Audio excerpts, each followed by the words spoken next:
Hello, hello, hello, everybody. It does appear that we have gone live, 7:32 Central Daylight Time. Thank you for tuning in to Folk You. This is a singer-songwriter round robin that has been going on here in the greater Chicagoland area, and it truly is the greater Chicagoland area tonight. For 21 plus years, we're currently in our 21st year. And I've been the host for those many years. I never thought there was no master plan to make it this long, but from month to month, it is like my favorite thing to do. And darn that pandemic, even that didn't stop me from continuing with it. So I'm really thrilled tonight to have Scott Schaafsma here and Michael Harold Doty joining me, both first-time folk viewers. So the gods will be smiling on them tonight for sure. So let me just give a quick spiel for anyone who may not know exactly what to expect, or saying it's a round robin might mean something to somebody who's attended one before, but it might be slightly different what we do. So a round robin is a chance for songwriters to get together and to perform original material, either stuff that they wrote on their own or that they co-wrote, in a more stripped down environment, ostensibly the way they wrote it to start with. But I've had people who've gone backwards and, redone stuff and played it in different ways and taken full advantage of this ability to be playing it as a solo performer. Especially if that's not something that they normally are, because when I first brainstormed doing this, I wanted to reach out to the pop rock people I knew playing in bands, and the songs were great. And it's like, well, let's hear them, the way they were originally written. So it's kind of, grown from there, bringing in more traditional songwriters, and then again, trying to reach out to more pop centric players. So tonight, the way it'll work for us is that I will start, and the order on the screen is the way it will run for tonight, because the gods dictated it thusly. And I'll play a couple songs, and then Scott will come in, play a couple, Michael a couple, and then it circles around again. And that happens 3 times for a total of 5 songs per performer. So, of course, if somebody is arriving on the later side, they're not necessarily watching right now, but they'll still get a chance to hear the person that they've tuned in for. And if they're here from the beginning, then hang tight, because they will be back. Everyone will be playing 3 rounds tonight. And again, I'm really thrilled to have Scott and Michael here. Do either one of you have anything to say by way of introductions here, or an incantation or anything that you feel like you need to evoke? An incantation? Wait, you invoke an incantation. You don't evoke it. You invoke it. Yeah. Get these spirits moving. Oh, okay. Scott, nothing for you? No special words or no ointments or anything? No, happy to be here. All right. Yeah, the ointments we'll find out about later, I guess. So yeah, of course. So I think we're good to go, and I'm sure both of you are dying to get catch your mental breath here and be ready to go in a couple minutes. So Scott, I will see you shortly. Okay, hang tight. I'm going to send them down to the grate below. And Michael, see you slightly less shortly. All right. So that means it is left to me. And again, thank you for being here. As we move closer to the, warmer days, today was pretty nice. A little overcast here. But I'm planning to get a lot of natural sun here for as long as I can stand it. And I'm going to get this started. My first set is usually, at least mentally for me, the one I'm always the most kind of goofy about, because it's just starting anything is always a bit, for me, is always a bit I got to get over those jitters. So watch me jitter. So I'm going to start with a song tonight. I played last month, and I had not played it in a while. It was one that was perennially in my solo sets like this, and then it was often a kickoff song for my band, The Injured Parties. And Speak of the Devil, this is the album that this song is from. I'm trying to get the non-reflective version, Fun with a Purpose, and it's the lead-off track on here, called American Comfort.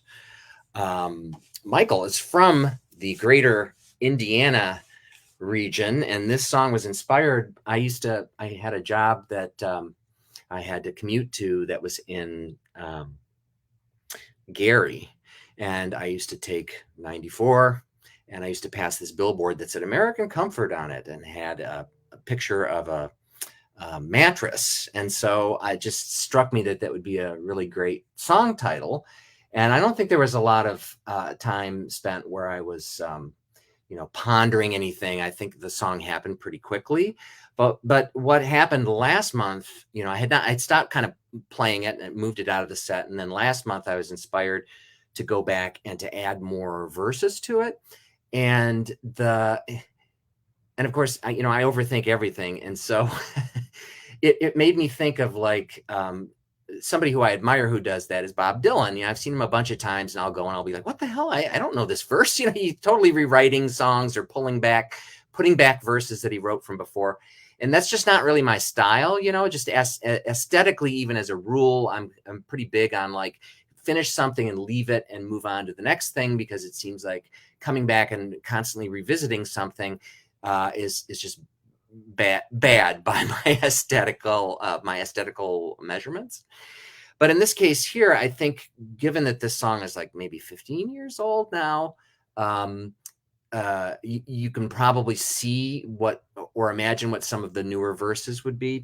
I think I added 2 new verses to it, mainly because of what's been happening, say, over the last more than 5 years. It just seemed like the verses came pretty easily, and it seemed like I shouldn't, regardless of my own rules about not, redoing anything. It just seemed like I should just do it, and they came pretty quickly. So I'm calling this American Comfort Redux because that's nice and pretentious. So, all right, here we go. I'm going to shut up and sing.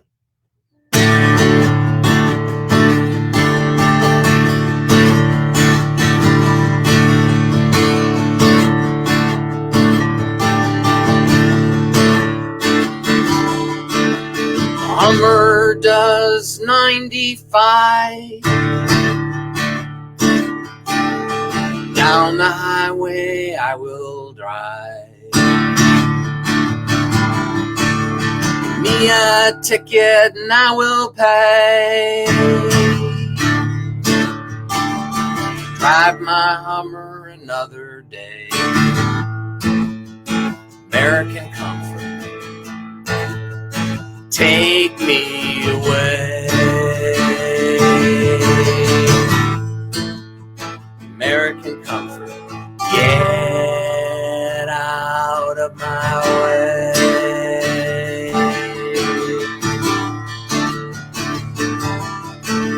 My satellite dish gets Chinese news,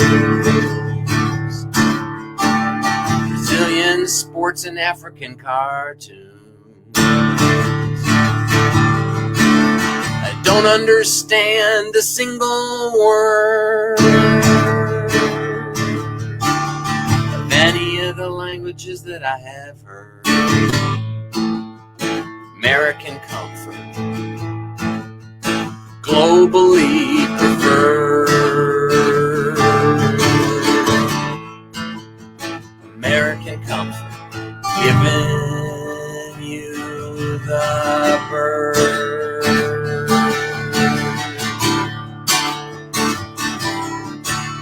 I got a closet full of guns. Last time I checked, there were 21. And down in the cellar on the wall, there ain't enough space to hold them all. American comfort, armed to the teeth. American comfort, don't tread on me.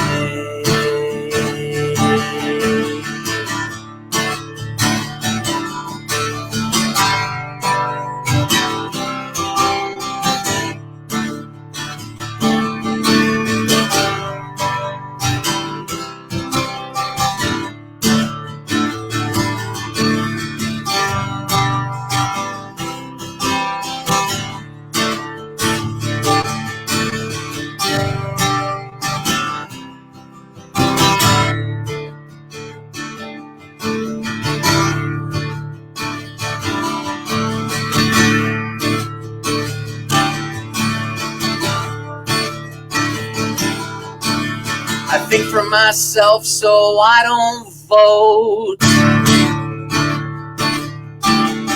Dwelling in fear of being woke. I'd rather doze with pleasanter dreams of owning the libs with their CRT schemes. American comfort, I think, therefore I am.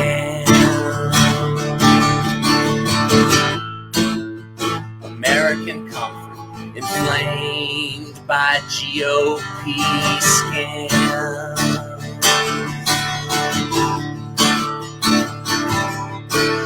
When I retire at 75, I look back at my life, playing stocks and having drinks under umbrellas on the golf lanes. American comfort, wrapped up in me. American comfort, American comfort stays.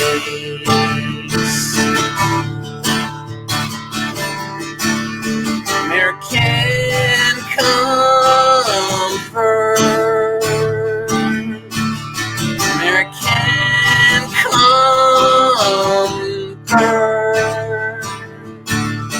American comfort, American comfort.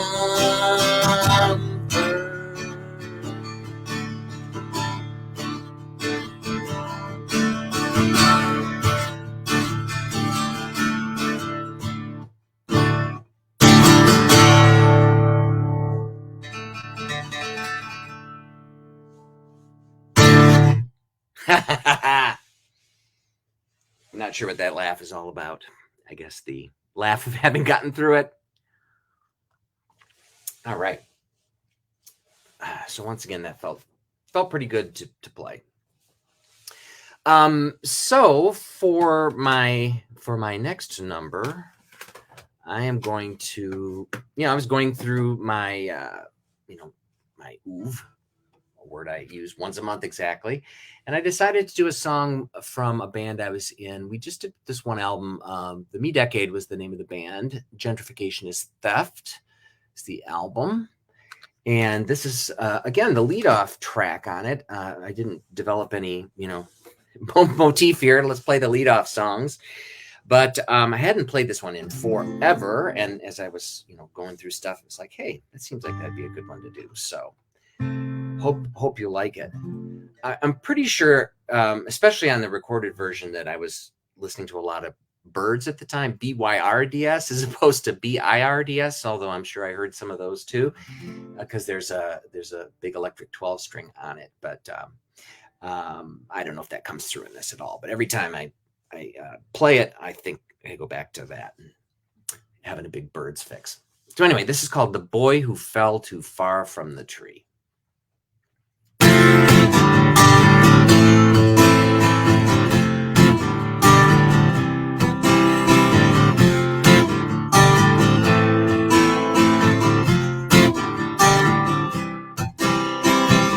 Clouds were black, clouds were gray. Otherwise, it's just another day. I saw the sun and I heard a bird. Otherwise, not another words. It said to take me out of my head. It keeps repeating what she said. She said I tried to give it all I got. What I have is not a lot, and I'm tired of trying to solve this mystery of the boy who fell too far from the tree.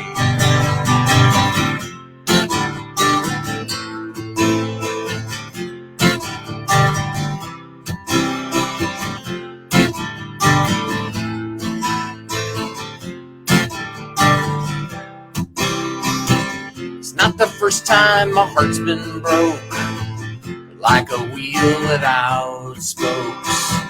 I could not ride away from the wreck. I stood and stared and craned my neck, turning to look as I was led away to hear what they say.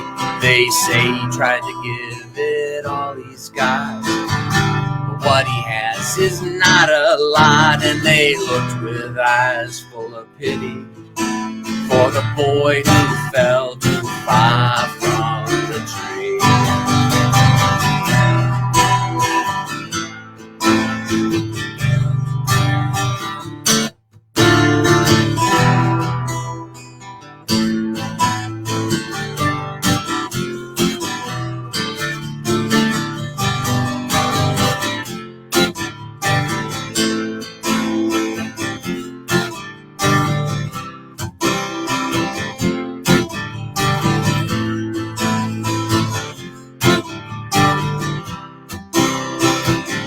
In the evening and home alone, sometimes she stares at the telephone or at the stove over a boiling pot.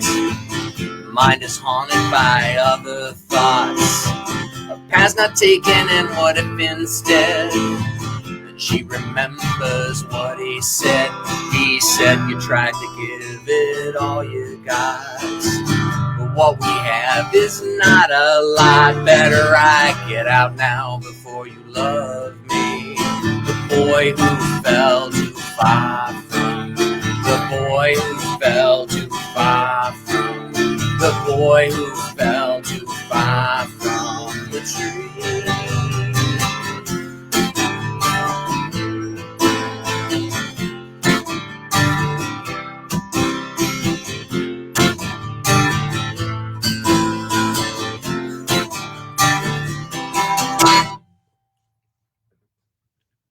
Boom. Oh, there I am. Woo! That was quick. The segue is the tough part there, right? Reach the mouse down there, the mouse. So am I totally, there's just probably nothing birdsy about that at all, is there? Birdsian? There were birds involved. Yeah, there were birds involved. Yeah. Yeah, I don't know what I mean. I know I ended up putting like a couple of 12-string electrics on there, but I'm trying to think of, I guess I'm hoping someday someone will come to me and go, oh yeah, that sounds exactly like X or Y. And that's in that way that you'll sometimes absorb, something you don't even know that you've done it. Yeah. I think is maybe just literally at that time that I was rebuying. I had never bought them all, like all the Birds albums, and like listening to them and completely like, hypnotized as anyone should be. Big influence. Yeah. But I hadn't played that in a long time. It felt pretty good to do so. Yeah, it was great. Yeah, thank you. So Scott, good to have you here. Looking forward to this. Thanks for having me. Of course. Are you ready to rock? You look ready-ish. I'm ready. Sure. You are? All right. Well, I'm gonna go away.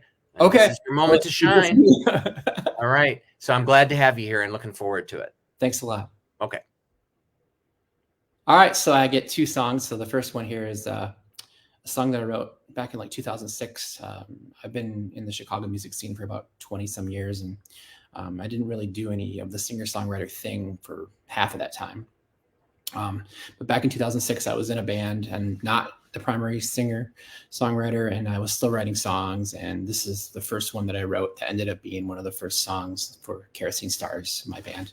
It's called Eleanor Dear.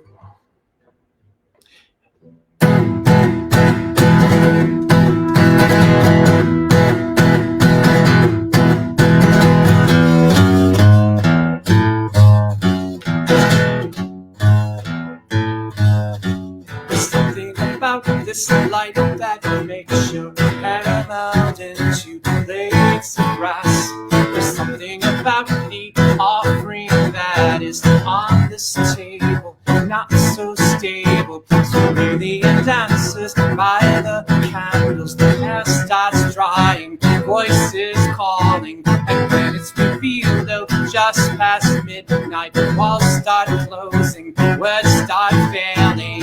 Eleanor dear, where have you gone? I've lost my tongue, I can't move on. Eleanor dear, it's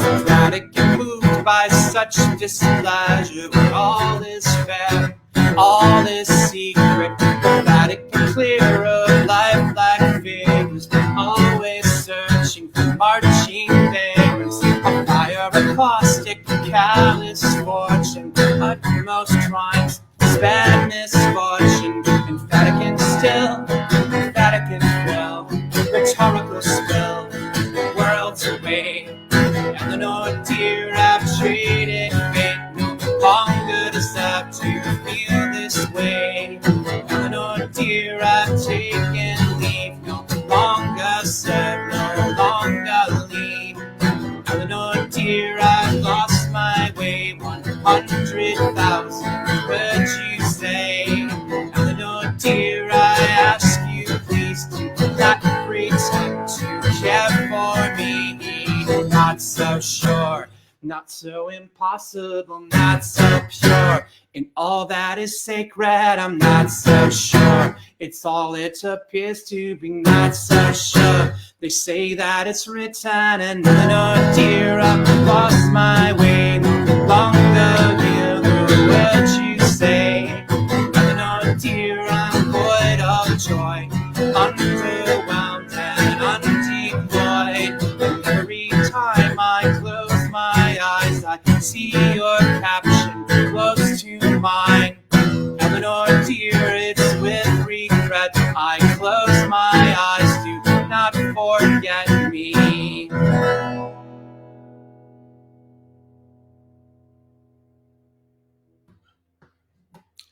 So that's called Eleanor Dear, and that's available on Bandcamp, kerosinestars.bandcamp.com. It's their second EP that came out in 2016. This next song is actually brand new. It came out a few weeks ago. It's also on Bandcamp. It's only on Bandcamp. It's called A Pretty Good Year. And it was my interpretation of COVID. So hopefully you like it.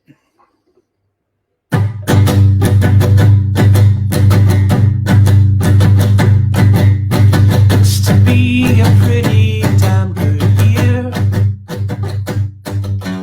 Looks to be a pretty damn good year. After all the wine is drunk, steal away our useless hearts. Looks to be a pretty damn good year. Looks to be a pretty damn good start. Looks to be a pretty damn good start.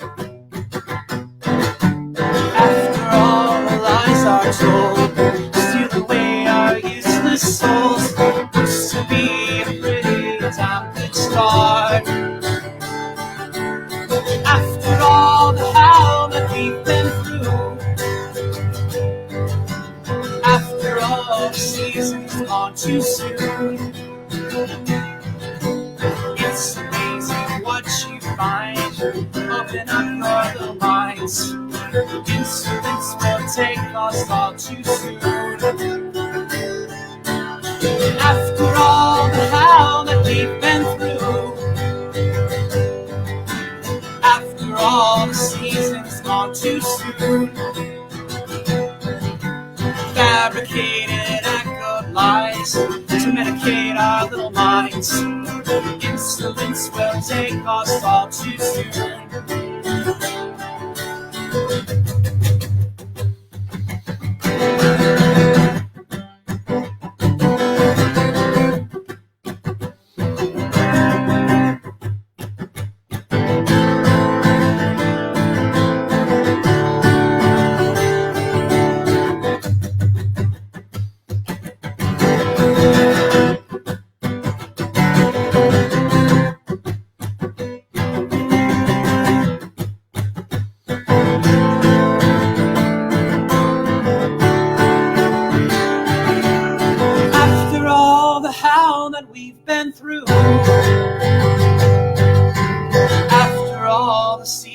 Gone too soon.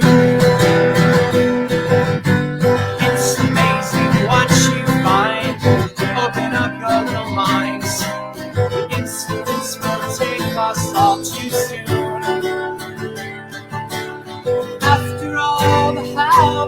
been through. After all, the season's gone too soon. Fabricated, echoed lies to medicate our little minds. The insolence will take us all too soon.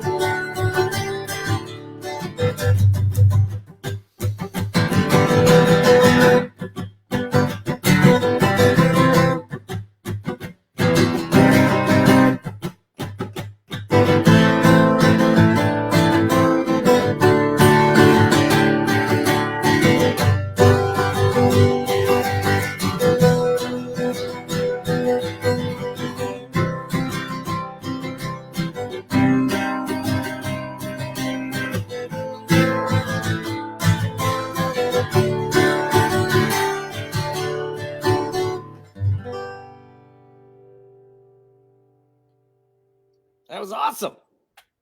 Thank you. That was awesome. Yeah, really, really great melodies, man. Thank you. I love your lyrical content as well. It's killer. Yeah.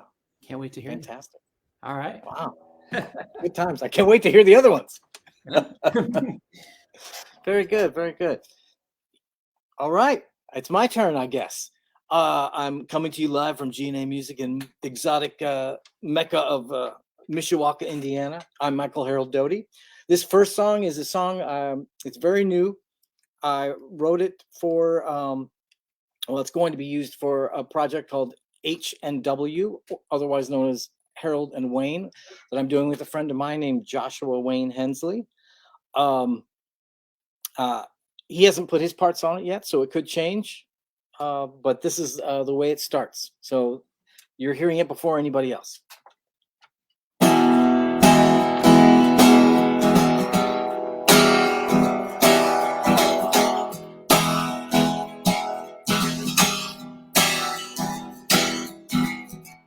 You don't want my advice, so I'm not gonna say it twice. The truth is, neither one of us knows.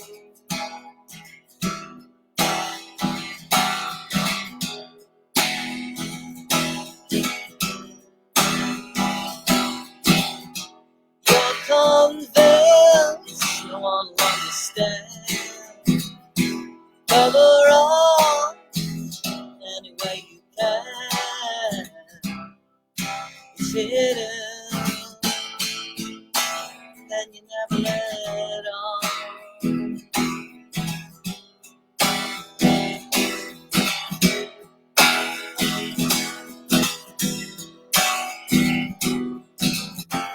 You need your boundary. Growing old isn't all it takes. If you ever learn from your past mistakes, don't be another one of those boring fakes.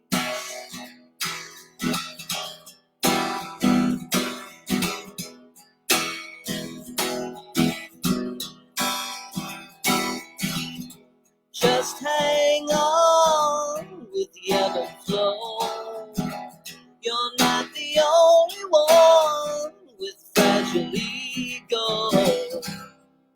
Suspicion will take the best of you.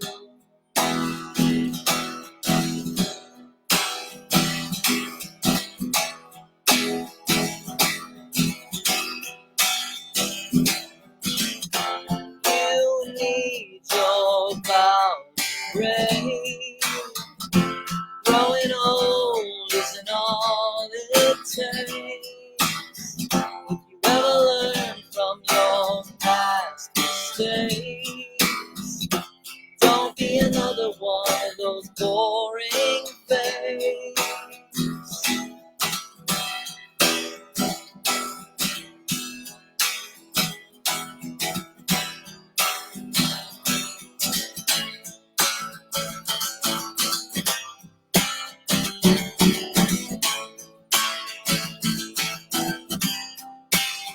You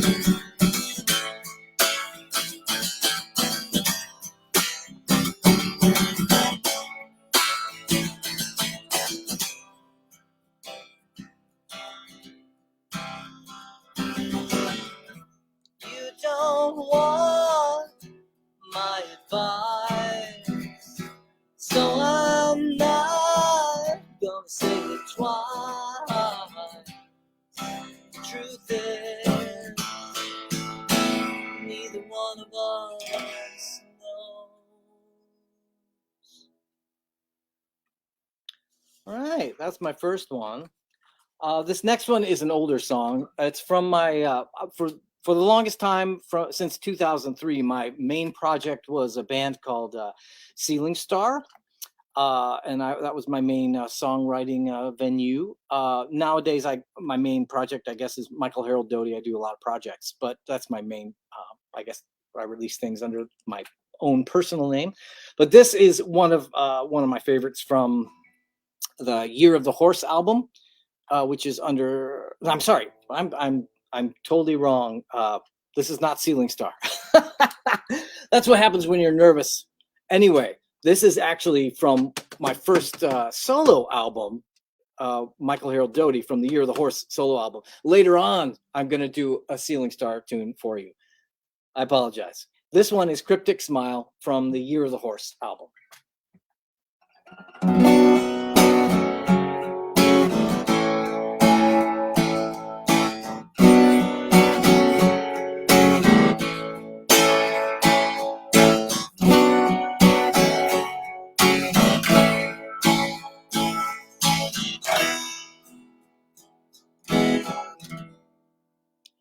Pleased to meet you where you've been. I had long since just given in, but I just eyed your cryptic smile as you walked by. Once again I realized I was taken by surprise, and you can take me where you like. I'm too tired to fight.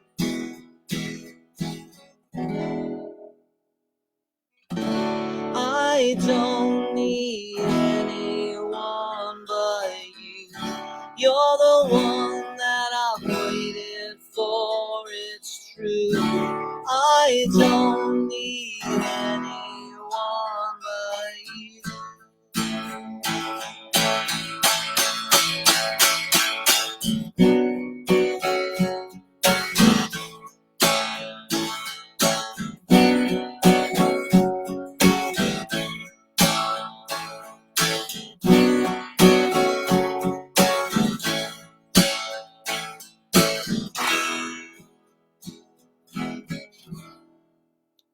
Tell me now how this all will end. Never mind, I choose to pretend.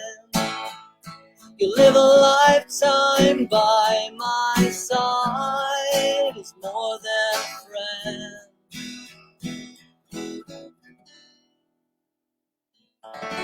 I don't need anyone but you. You're the one that I've waited for, it's true. I don't need anyone but you.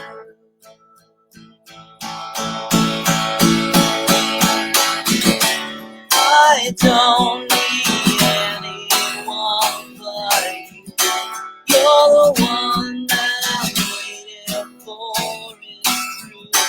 I don't need anyone but you.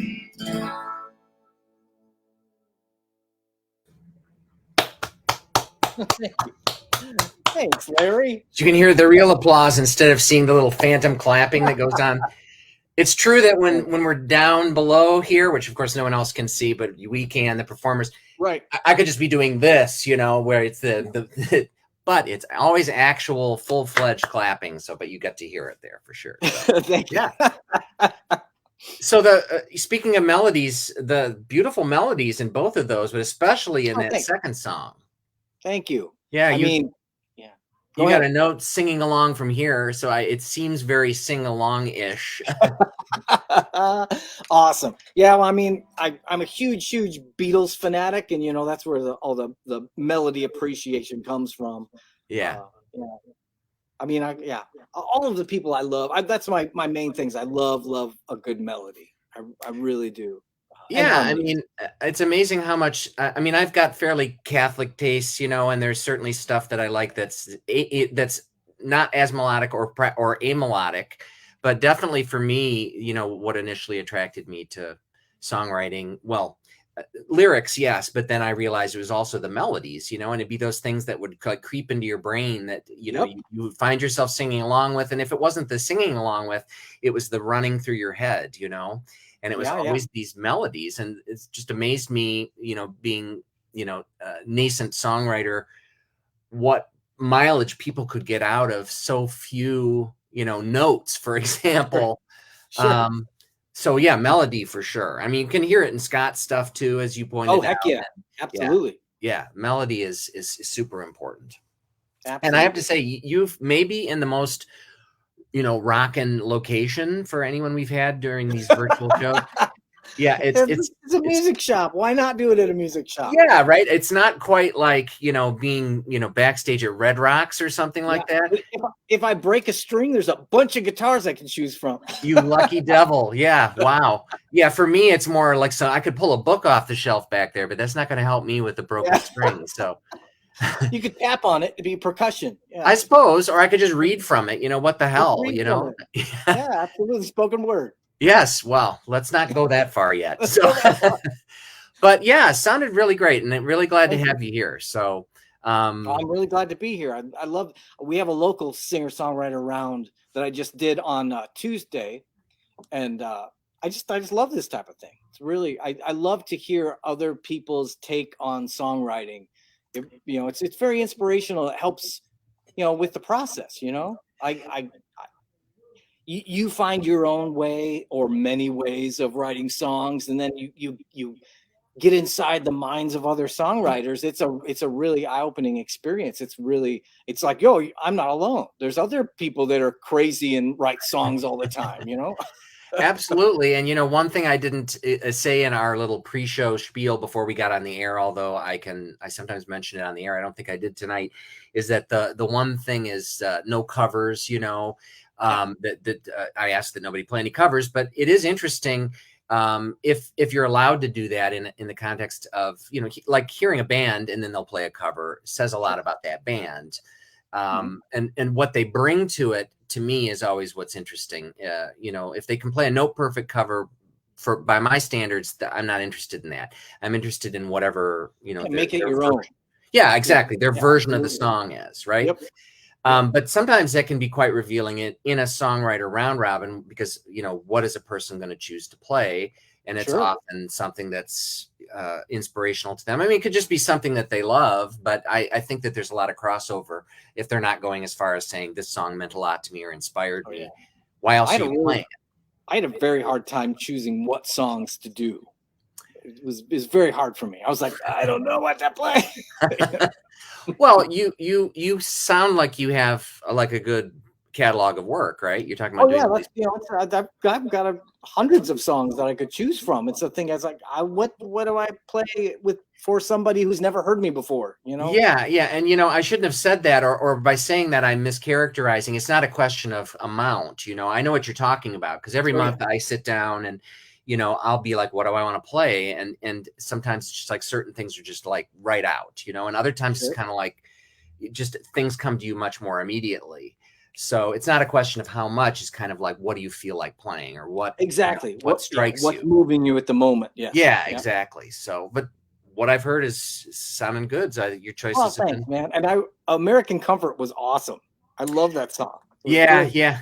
The gun verse, and then the verse about, of course, now I put it aside. The first one definitely had that same sort of tude, but the first version. but it was just a little bit more neutral in some respects. And so those two other verses, just like I said, came, unbidden to me, and it just seemed, based on the title, like they were begging to be, put into the song. So Totally, yeah. Yeah. Adds more gravitas. Yes, that's what we say in the biz. Yeah. The songwriting biz and the gravitas. Yeah, the songwriting biz is full of gravitas. Yes. Well, I will recommence with whatever the hell it is I'm doing here, and let do you a couple more. Yeah, let you take a breath, and Scott can start to get mentally prepared. But once again, thanks for being here. Sounded great. Looking forward to your next pass. Thank you. All right. Okay, so wow. Always good to get through that first triumvirate of performances, and setting the bar. Both Scott and Michael have set the bar pretty high for me. So I'll proceed to do what I usually do, which is to kind of go to the lowest rung and just kind of crawl under it, creep under it. The next song that I'm going to do is from my most recent solo record, which is this called Good Grief from 2015. And Michael mentioned doing, projects, and I think that's kind of the thing for a lot of musicians now. They have a bunch of different things that they're doing. I don't know if it's home recording or the more accepted, ability for people to feel more comfortable doing home recording. I don't know if that's led to it. And it's not necessarily that I have a number of projects like that, but this particular album came together. The Injured Parties had done the album that I showed you a while ago, and then I had these songs that were sitting there, and opportunity came up to do some more recording. But then it turned out to be one of these things that kind of stretched on for a while, and I brought in a lot of people that I knew. I'm originally from Michigan, and so I had some friends from Michigan and California, and some people from Europe, and it was one of these things where I was able to kind of farm it out to different people. And the song, and then the whole thing was mixed and put together by the great Chris Stamey of the DBs, and he's done spearheaded this Big Star third traveling show. I guess there's no other word for it. Chris, and I worked with Chris in the past as well. He's a great producer and a great guitar player who has another solo album coming out, I believe, in July. But so this particular song, which is called Heather's Diary, was maybe the one that like transformed the most from this process of like bouncing it around to different people, farming it out to different people. And then what they brought to it is like completely, I wouldn't say different from what I originally imagined, because I just had the chords and the melody and the lyrics. But man, it's probably one of my favorite recorded versions of anything that I've done, and it's really thanks to all the people that played on it. And it's inspired by, I lived in California for a long time. I lived in San Francisco, and that's another story entirely. The San Francisco that I lived in is not like the San Francisco now, but it was I kind of left when it was becoming the San Francisco that it is now. And even when I was there, it was not the San Francisco that I wanted it to be. But it's sort of a compendium of different people that I met when I was there that are all kind of fused into Heather here. So hope you like it. Heather's Diary. And as you can see, I've added the non-influencer lighting, since we're losing the natural lighting, for that stark look that's always very attractive. Heather's Diary. Let me start that again. Gotta get the feel for this right.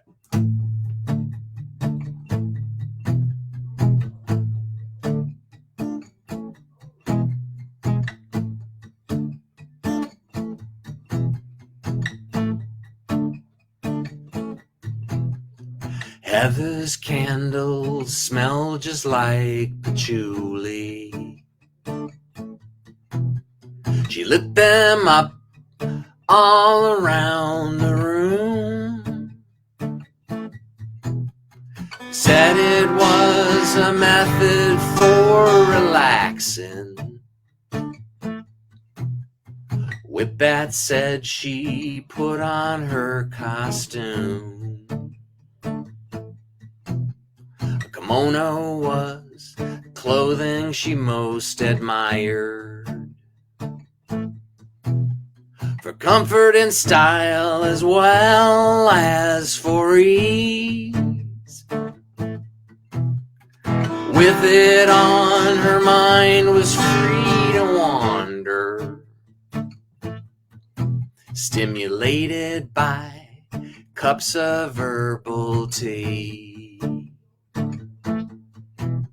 She has a book where she writes her innermost thoughts and dreams. For her eyes only, Heather's diary.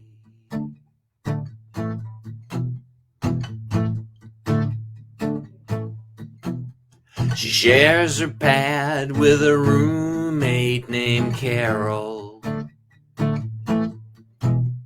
But Carol was a boy and not a girl. His father was a banker from Vancouver, and Carol had traveled all around the world. Once he moved in, Heather developed a crush on him. For Carol was a handsome young man. She made him breakfast every single morning. Eggs and bacon sizzling in the pan. Then one night Heather walked in on Carol kissing his friend Barry, and wrote it down in Heather's diary.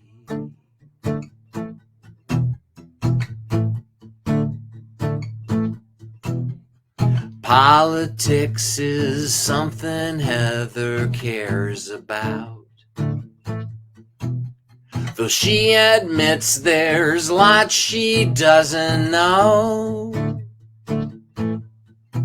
Her mother was a staunch Republican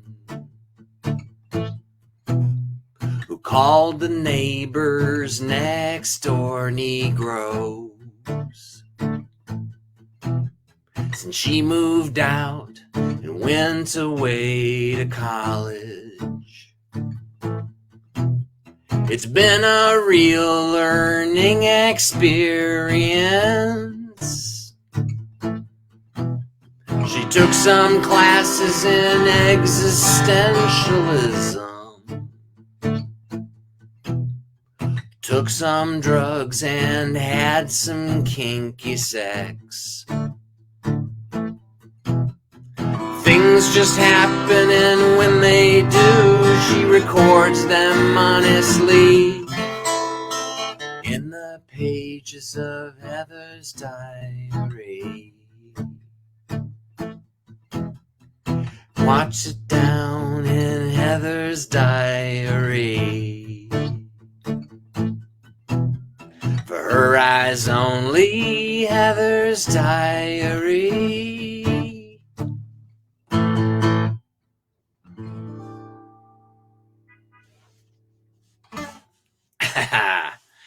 All right. I kind of chewed one line there, writes it down in Heather's diary. I think I was about, I don't know what I started to say there. It was not good. Hey, Paul, I want to read. Yes, I imagine reading, there's a Facebook comment there. I imagine reading Heather's diary would be quite revealing. Yes, thank you. The various Heathers that I encountered. Okay, so this and then the song I'll do at the end are both brand new, newish, I should say. They're the newest to the batch. Neither one's been recorded yet, but both of them are earmarked for the new Injured Parties album. I mean, we actually have two so far. The one I showed you before was our debut, and then we have a new one that we started working up prior to the holidays, before the change of the year, and then we kind of took a break again from working on stuff, and we're going to get back at it soon. So hopefully we'll be recording it later this year. not sure. No rush, but by the same token, once we got back to playing and we're working on material, it felt good. So I'd like to get back to it. And Michael mentioned he had a pandemic song, and this is mine. Very straightforwardly called "My First Pandemic." So I think I'll say no more about it and play it. Hope you like it.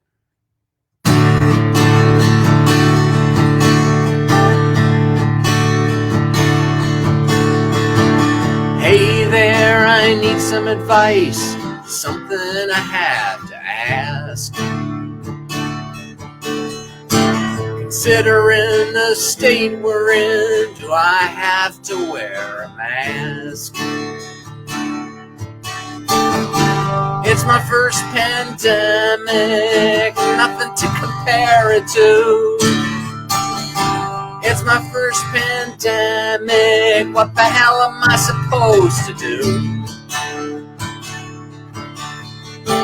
Should I hoard cans of beans, stack them into a wall?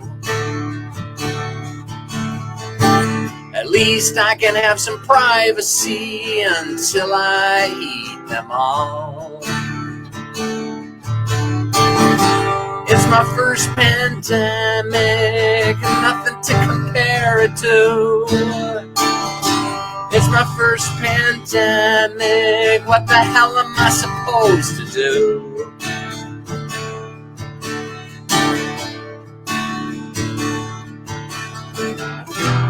When can I get back to doing all those things that I've done? Without ever thinking about it, I want to have my fun.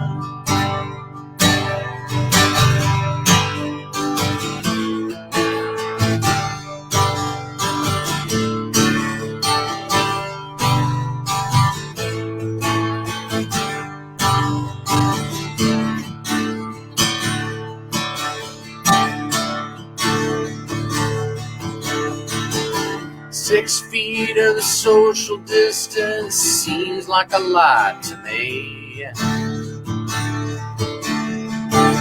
I miss hugging my neighbors, even if they don't want to be.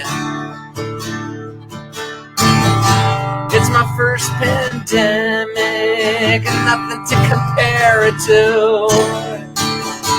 It's my first pandemic, what the hell am I supposed to do? It's my first pandemic, and nothing to compare it to. It's my first pandemic, what the hell am I supposed to do? What the hell am I supposed to do? What the hell am I supposed to do?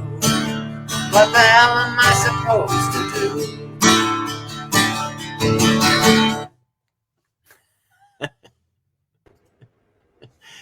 All right. I'm cracking up because I wasn't quite sure how I was going to end that particular song, but I think I came up with something that's plausible anyway, right? I often have this problem. Yes. Well, it's the whole world of, like, you know, playing it in this particular setup, you know, and then now that we started working on material for an album, we've got like planned what we're going to do with the song, and we're going to do like something a little bit longer at the end, but it's like, hey, we're not in that context right now. So, and then I started thinking about, you know, like doing something else and throwing in another chord, and I was like, you know what, it's probably not a good idea right now. Not at this moment in time, yeah. Yeah. I thought I would keep it straightforward, and hey, nice shirt, by the way.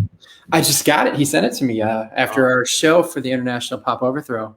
Yeah, you know, he often, although it's been a little while, Kurt will often tune in for the show here, and, you know, he'll pop up and like, so I'm late, you know, but got here.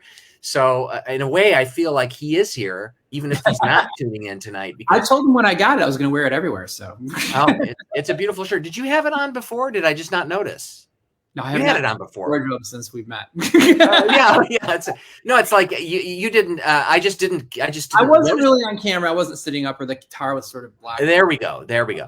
It's like I think for a minute you like finished the set and you thought, "Damn it, I've got to go put on my Power Pop Overdose shirt." Put another shirt on. It would make sense. I could totally understand. Well, all right. You gotta bring the power pop to this one now. You know, this next set and on. Okay, cool. All right. So looking forward to it. All right, so I got to look at my list because I prepared 7 songs and I only get to play 5. So I need to decide on the fly what I'm going to do next. So old stuff, new stuff, old stuff, new stuff. It's going to be a mix. The next one is unreleased, but it's recorded same time we did our pandemic song called Pretty Good Year. This song's called Ants in the Bathroom. And the story behind that is my songwriting method is to mumble the words so that nobody understands, including myself, what's happening until sooner or later I have to record it and then I have to write words down.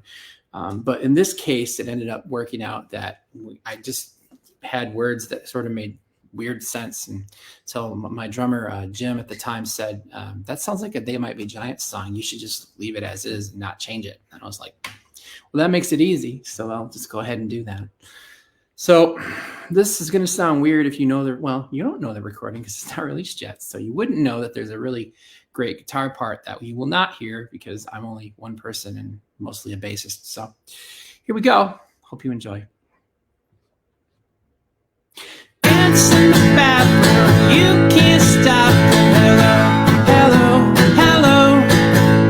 It's a lot of work, but what you gonna try? Hello, hello, hello, hello, hello, hello. You could wait a minute longer, but it wouldn't change the cause. Hide your cigarettes in the shower now. You can use them for the cause, oh, ants in the bathroom, you can't stop with hello, hello, hello. It's a lot of work, but what you gonna try? Hello, hello, hello, hello, hello, hello.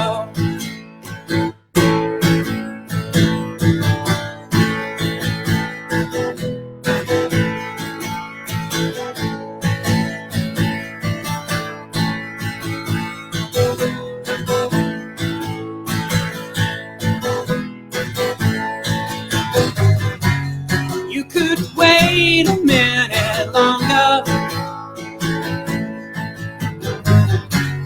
but it wouldn't change the cause. Hide your cigarettes in the shower then. You can use them for the cause, oh, ants in the bathroom, you can't stop them. Hello, hello, hello.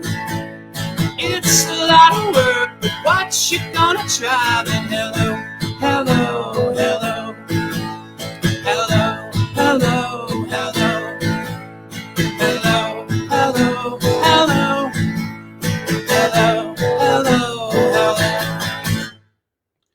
All right, so that's my solo version of that tune. We're going to release that in a few weeks, probably in June. So look for that on our Bandcamp page, kerosenestars.bandcamp.com. This next one I want to do is from our 2016 EP. It's called Whether or Not. The EP is called A Million Little Trees. And that first song I played, Eleanor Deer, is also on that. And you can find that on Bandcamp. It sounds like this.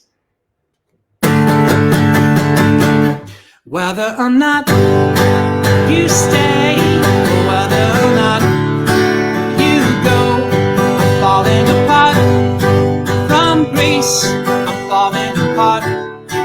Oh no, simply a plan. You call on the phone, you see that I'm home, but I'm not alone.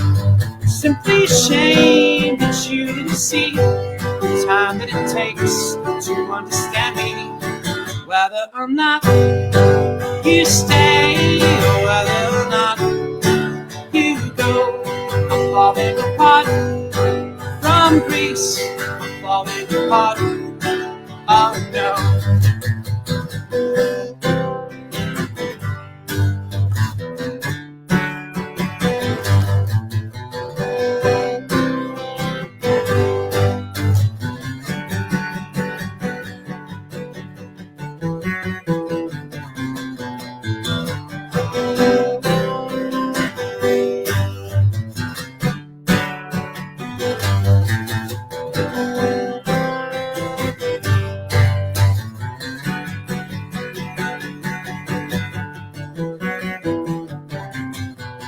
Whether or not you stay, or whether or not you go, I'm falling apart.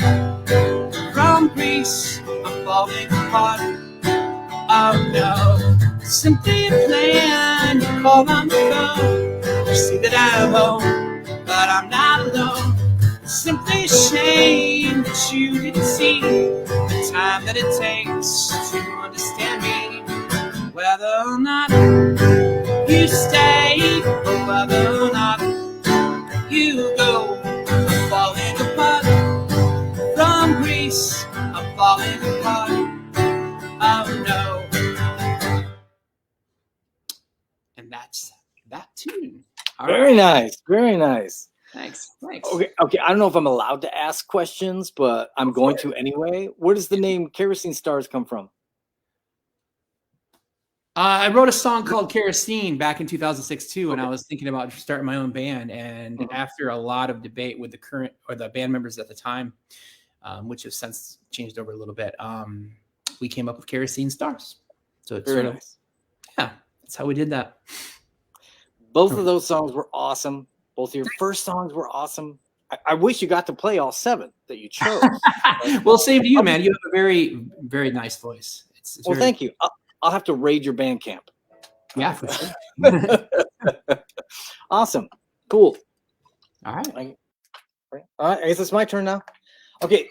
It's really kind of funny that Larry played a song called Heather's Diary, because this song that I'm doing next is a song about my journal.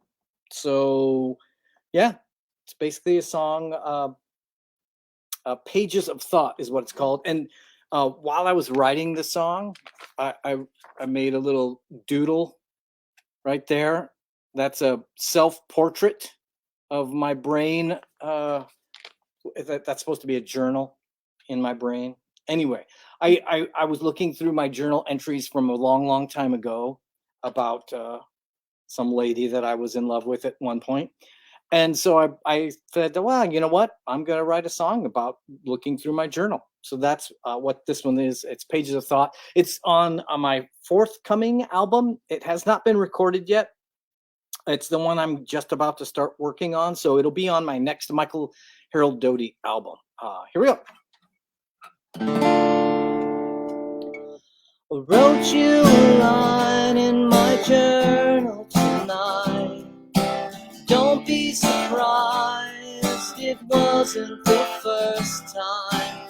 Pages of thoughts dedicated to you. The page I'm writing now, that's about you too. Pages of thoughts, thoughts become songs. They're not all about you, don't get me wrong. There's thoughts about friends and family, and then it's thoughts about you. I'm singing again.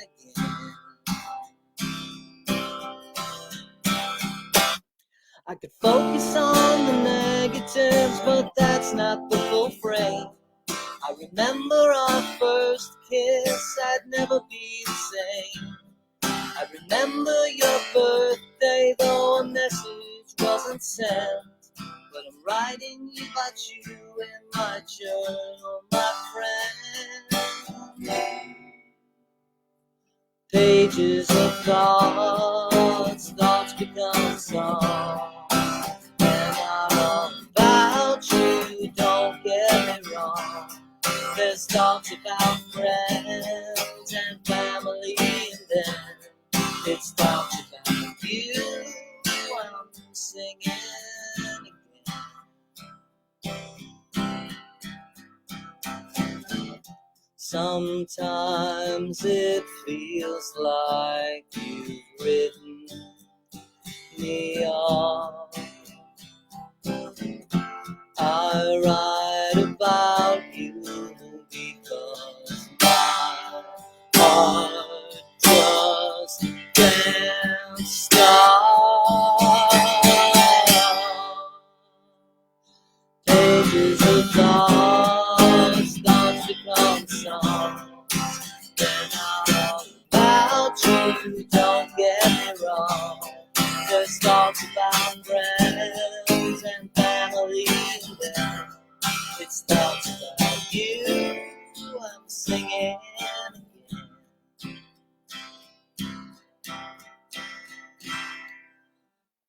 I read about you in my journal tonight. I wrote you another song to it all the time. That last little line there is a callback to a friend of mine, Joshua Wayne Hensley, my co-conspirator in many projects. He has that in one of his songs, and so I had to steal it because I love his songwriting. So every once in a while, you have to steal something from somebody.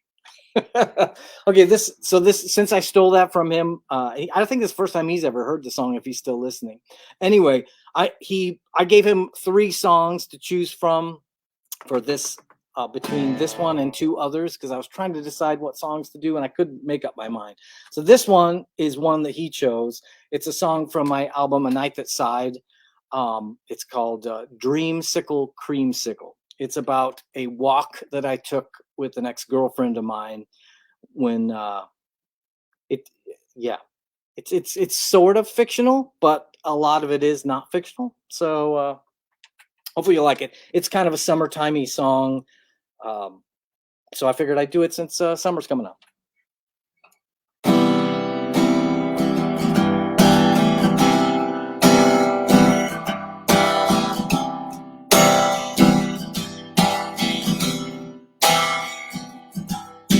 Summertime, walked around the city,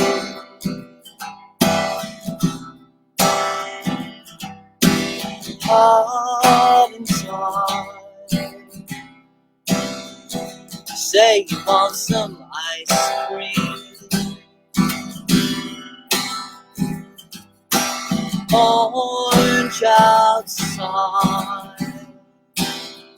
vanilla in the middle.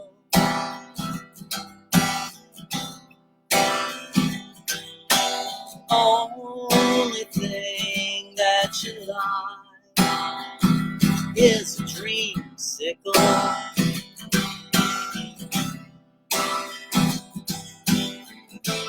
I will get you anything that you ask.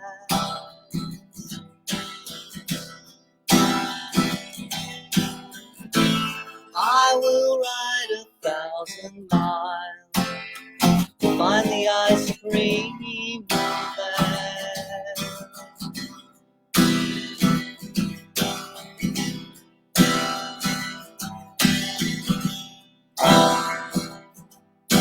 It rained for days, now the sun is shining. Loaded up with heavy hearts, at least we're both trying. You say that long ago, when you were still little,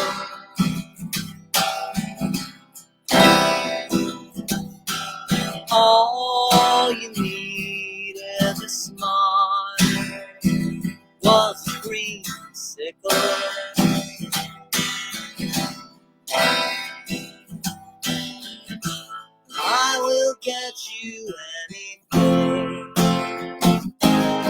you ask.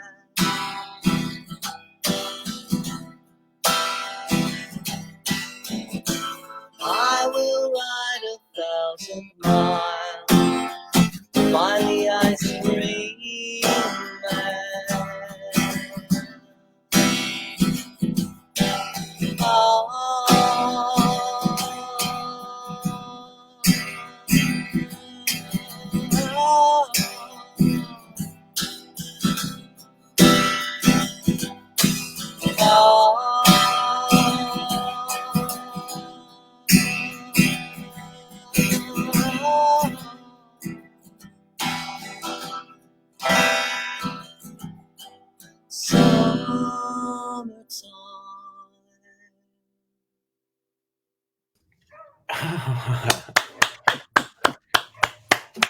Thank you. I had to pause there and make sure I wasn't gonna, you were gonna like segue into another part. Another part, yeah. Oh wait, no, there's a coda. It felt right though. And thank God I was correct there. Yeah. You were. Yeah. Yep. I think and Scott mentioned the voice. Yeah, I was going to say that initially. You have a great voice, and I think the first thing that came to mind, and then I thought, no, that can't be that easy. It must be something else. It sounds like a lot of what you do sounds like Nilsson-y to me. Oh, cool. Have you heard that before? I'm late to Nilsson. It's so weird. I have this really strange idiosyncratic relationship with Nilsson because I was a huge Badfinger fan. Yeah. And I hated Nilsson's cover of Without You. Yeah. Everybody else loved Nilsson's cover of Without You. I couldn't stand his version. I thought it was very schmaltzy and holding out the notes and everything with the orchestrations. I thought, oh, that's all. He ruined the song. So that's the only song of his I initially heard. So I never went down the road to listen to his music. Yeah. And then one of my closest friends and musical collaborators, Alan Made, who's from Cleveland, wonderful songwriter. He's like, Doty, you got to listen to Nilsson. You would love him if you actually give him a chance. Like, right. No, you did that terrible cover of my beloved Badfinger album. So I actually listened and I'm like, oh my God, he's amazing. Why have I not been listening to him this whole time? So I love him now, but I'm very late to the party with Nilsson. I probably only started listening to him. I've probably only been listening to him for about 5 years when I should have been listening to him the whole time. I've been listening to the Beach Boys and the Beatles and all that, he's amazing. And late to the party is not a problem at all. I mean, the party never ends for something. No, the party never, as long as I made it to the party. Yeah. I mean, there's exactly. There's kind of a timelessness to his stuff. I think, I get the schmaltz thing for sure. Some of that heavily orchestrated, and then the whole album he did of stuff like that. Yeah. I still love it, but for me, it's like Jump in the Fire, that's amazing. Absolutely brilliant. And I mean, and certainly if you're a Beatles fan, the connection between him and the Beatles. Yeah. And then of course the fact that he just never performed live, although it's not entirely true because I saw the documentary. There could be more than one, but the one that I think is the best known one, and he did like a live show. And it's been a while since I've seen it, but I think it was like a special. It was like an hour long, and he played all these songs live, at the piano, and it's not with an audience there. So I thought, he was only a creature of the studio, but even to see that little bit, and mind you, it's a controlled situation. It was like. It was pretty incredible, and certainly even listening to the stuff, it doesn't sound like there's a lot of, it sounds like you're getting, especially considering the time, you're getting a lot of it live anyway. Do you know what I mean? Yeah. Like I always thought, did he not want to like perform live? Was it nerves or was it like he couldn't replicate what he was doing? But he certainly could. Oh yeah. Yeah. And there's the voice and then there's the songs. Until John Lennon destroyed his voice. Making Pussycat Dolls album. Oh yeah, well that's a whole other story. I mean, that's probably not in the scheme of things. Is not a really very good record, but it's a pretty amazing record to listen to. I love that album. Yeah, the debauchery is quite obvious. Yeah, totally. Yeah. A great version. Speaking of covers, a great version of Many Rivers to Cross. Yeah, totally. Yep. Yeah. Yeah. But anyway, so that's what it reminded me. Is something about the timbre of your voice, you know? Yeah, it's you know very what? Nilsson-esque. Nilsson was always known for being true to his own voice instead of trying to be rock and roll. You know, when I first started writing songs, I had all these pressures in my brain. I thought I needed to be rock and roll, so I tried to sing with a little bit of grit and everything. And then, you know, later on, I just figured, you know what? I'm just gonna sing with my own true voice, Yeah. and I think it's served me well. I think I write better when I try to sing within the context of the way my voice sounds, you know, and try to. I like making my voice sound clear as opposed to trying to rock it up, you know. I mean, there are certain contexts where I'll have a song that's really nasty and I want to mess with my voice a little bit, but 9 times out of 10 I try to sing pretty. Yeah, well, I mean, no need to apologize. I know you're not doing that, but no need to apologize at all. But I know about that push-pull where you're kind of like, you know, you feel like you need to do something else, and Yeah.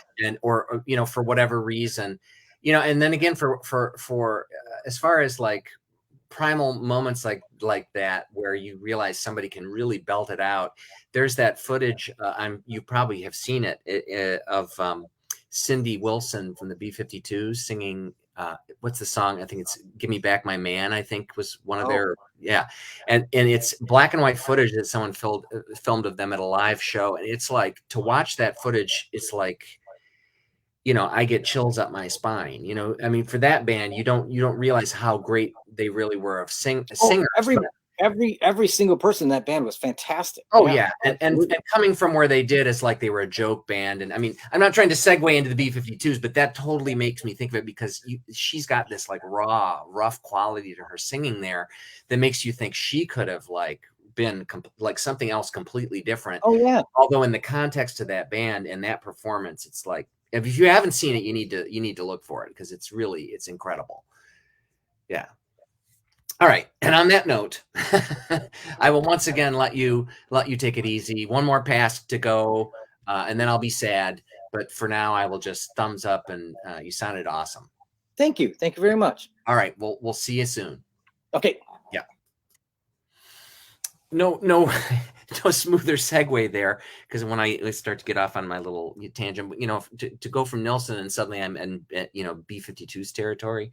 Not that that's a hard, you know, turn to make. It's just God knows where we're going to wind up. So I figured I better just like cut it off and get to my final song. So as I said before, this is going to be on the forthcoming Injured Party's third album. And this one was inspired by a news report, the first news report of fire at Dollywood, which was in 2016. And then when I was like, kind of like at one point I was trying to like date this and tried to think back, you know, when I wrote it, and I looked up fire at Dollywood, and then one came up from October of 21, and I was like, something's going on in Dollywood. But this goes back to November of 16 when there was a fire there. And then like, how do I put this? Like, to me, like the most successful stuff that I do anyway, and take successful with a grain of salt.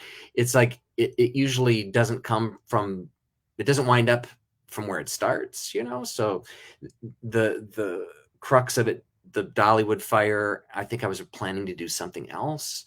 And then that part of it stayed in the song, and then the song ended up going in a different direction. For the life of me, I can't tell you what the original idea was, but and Dolly, you know, is acknowledged as being so super cool at this point. But so whatever it was, I'm glad that it took me here. And this is called Thoughts and Prayers.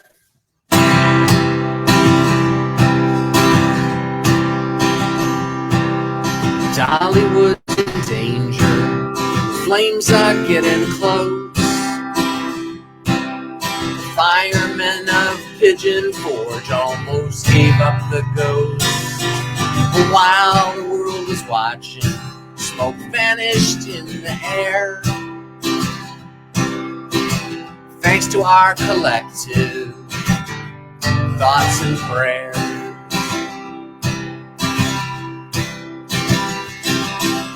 Jet up in the sky on a routine flight,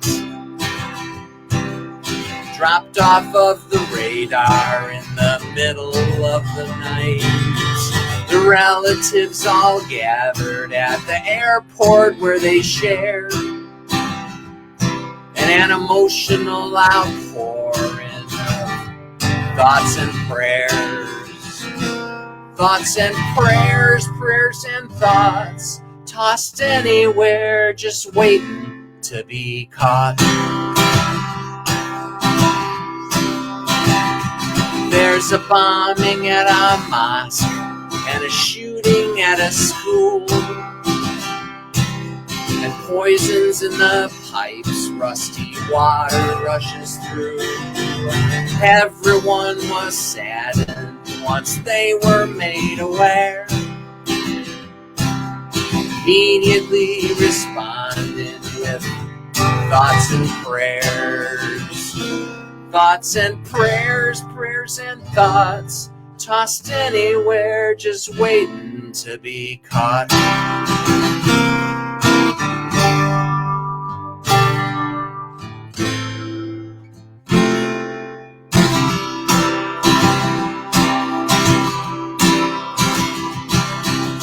Polar caps are melting, the ice is getting thin. Penguins stuck in the slush doze off and dream that when they wake up, it all will be repaired miraculously by thoughts and prayers. Thoughts and prayers, prayers and thoughts, tossed anywhere, just waiting to be caught.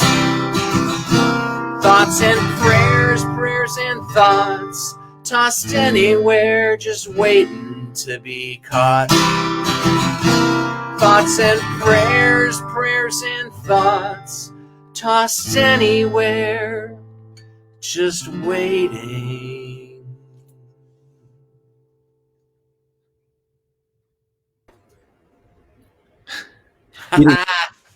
The unresolved ending. You didn't finish.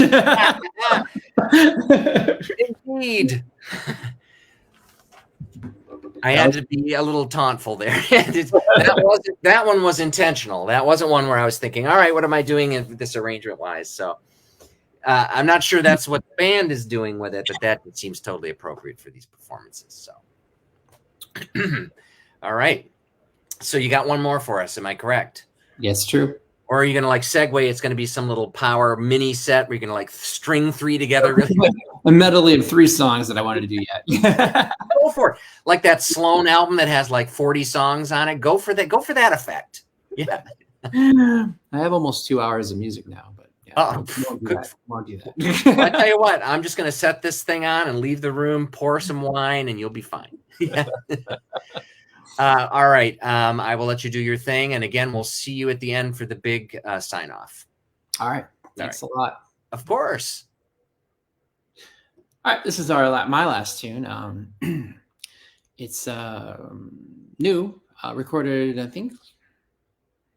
Because of the pandemic, it's hard to know exactly what year things were recorded anymore. We recorded a record in 2019, which we didn't get to release in 2020 because everything shut down. So then that got pushed off by like 2 years. And then I recorded another 4 songs, which includes 2 of the songs you heard tonight, Ants in the Bathroom and Pretty Good Year. This next one is also on that batch. It's called Stay Low. And it's a little different.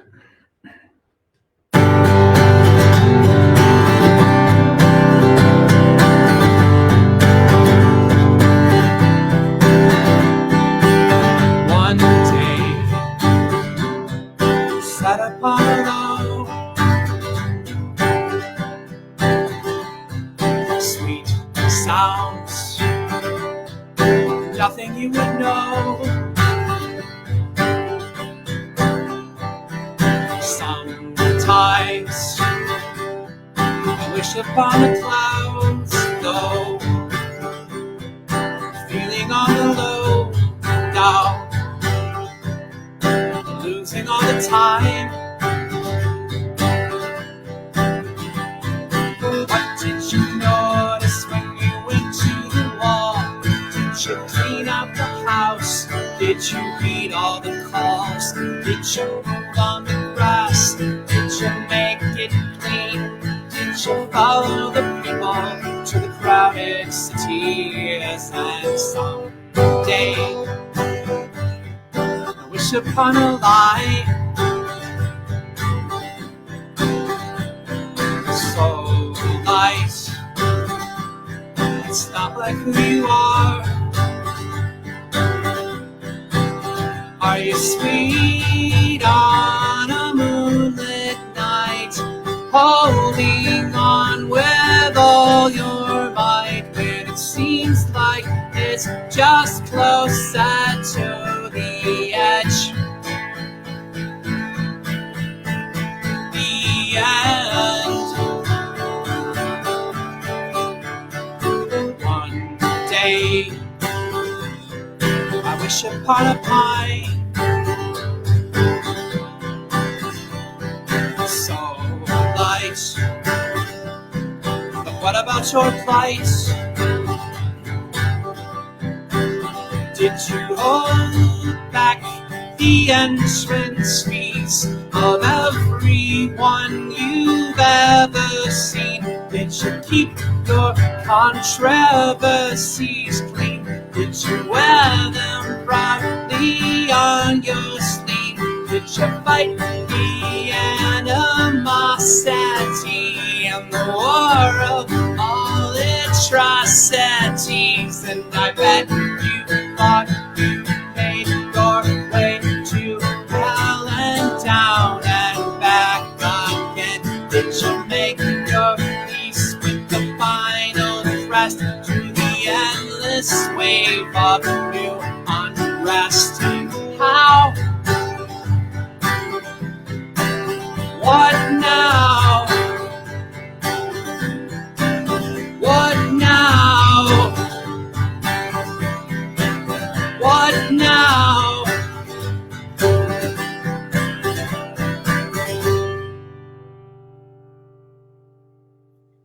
Wow, that was great. Thank you. Okay, man, you're finishing on a strong note. You did 2 great ones, then 2 great ones, and then you finished on a great one. It's pretty good. It's pretty good. Well, so few, I'm sure. So I'm really curious now to hear what the recorded version of that song sounds like. a lot going on in it. I love the fact that it's this continued incessant, like the same thing over and over again. I love stuff like that, and you can just hear so many things that could be happening in an arrangement. Yeah, that's cool. It's weird because this is completely different from the recording, as is the live version, because the live version, I'm trying to reproduce some of the guitar parts on the bass along with our lead guitarist, because we're only very cool. And it just gets hectic, but I mostly play chords on the bass just to keep it going and keep it thick. Oh, yeah. So chords on the bass like Lou Barlow. There you go. Yep, that's it. Very nice. Okay, awesome. Yeah, all right. All right, my turn. Okay, so I got one more for you. Okay, earlier in the evening, like the first set, I accidentally said that one of those songs was a Ceiling Star song from my old band Ceiling Star, which still exists. We are still making music together, but this is an older album. This album, I believe, came out in 2011. It's one of my favorite albums that I've ever put out. My band Ceiling Star, the album was called Past Life Regression, and this song is You Were the One. You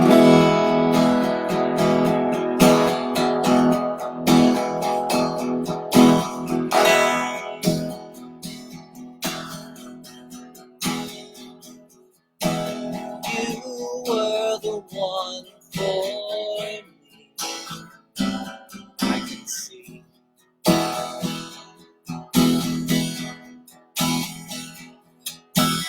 I have been waiting so long, patiently.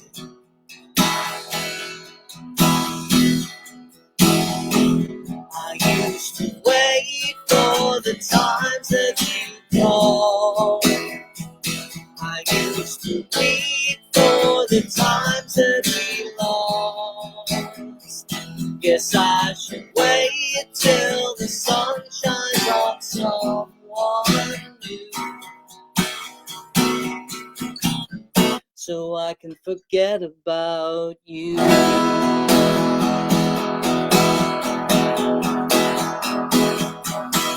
I used to turn you on, but you turned it on.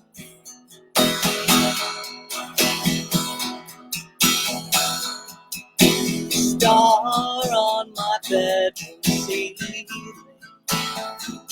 was the sin.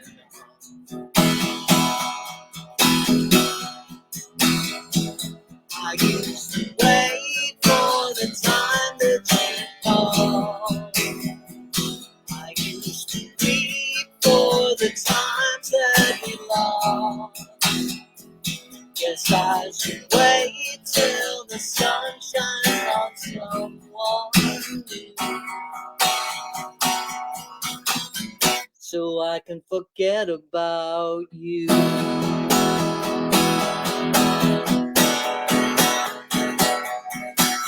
You came to me like a funny dream. Tell me what you need. I woke up when you left town. Now you're not around. Did I let you down?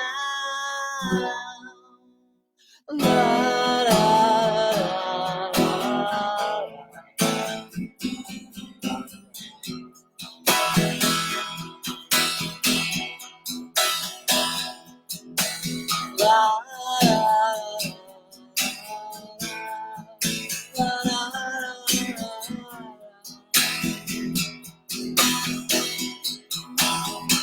I used to wait for the time that you called. I used to weep for the times that we lost. Guess I should wait till the sun shines on someone new, so I can forget about you. So I can forget about you. So I can forget about you.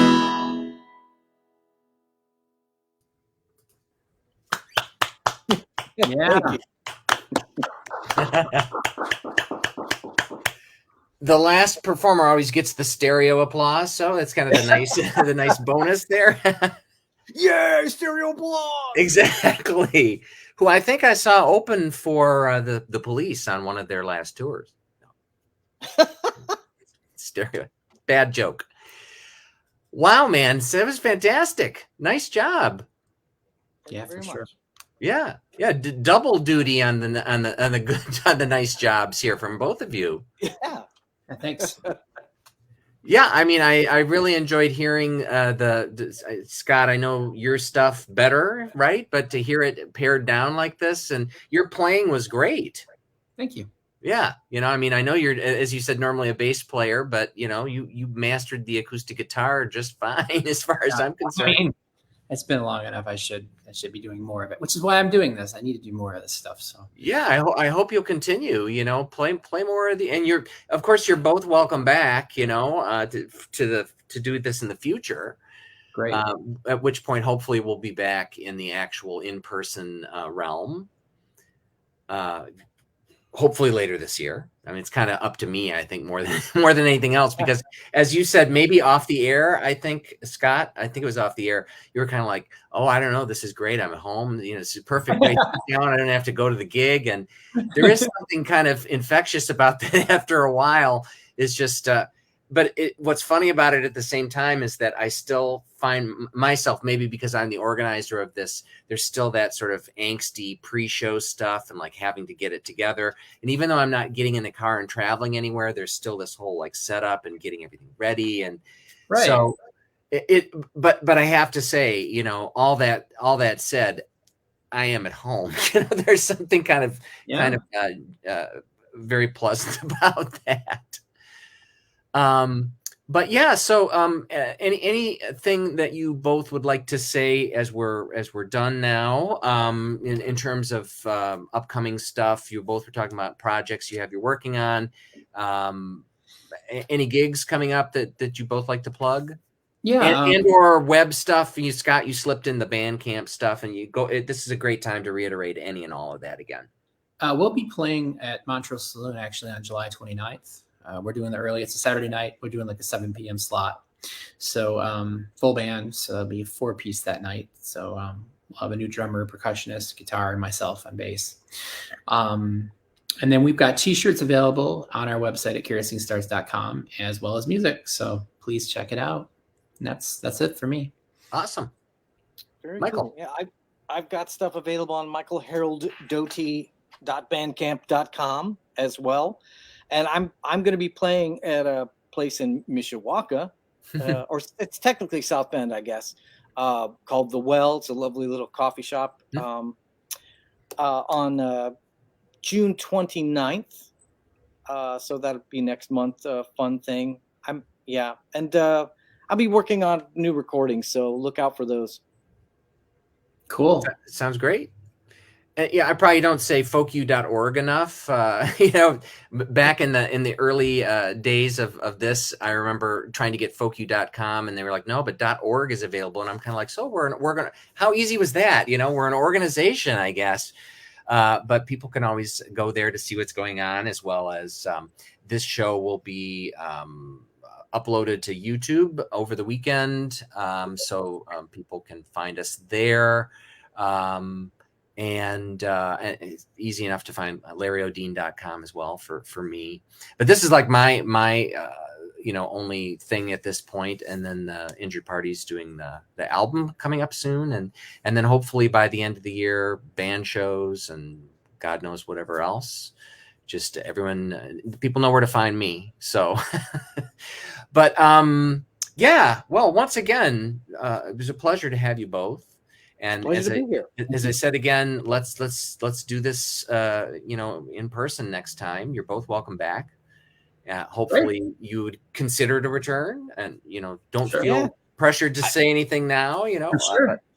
I would love to, because I've played gigs in Chicago a whole bunch, but never my own music. It's always been as a backup guy for somebody. I've played Shubas. I played the Old Town School of Folk Music a bunch of times. I played a whole bunch of venues, but never my own songs. So I'd love to play my own songs at a Chicago venue.